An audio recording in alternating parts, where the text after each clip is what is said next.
Hello mga mare, another day, another unboxing na naman ang pangnegosyo at pang-personal from TikTok. Syempre hindi naman tayo basta-basta mag-checkout kay TikTok kung hindi rin natin ito kailangan. Araw-araw kasi natin ginagamit ito mga mare, lalo na sa ating kusina. Kaya imbes na bibili pa tayo sa labas mga mare, dito lang tayo kay TikTok, bibili ng ating dishwashing liquid. Tapos tayo na lang ang magtitimpla.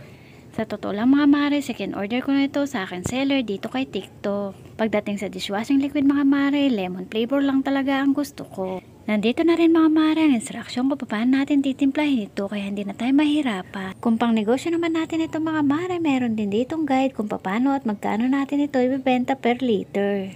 Kasama na rin dito mga mare ang 500 ml na presyo.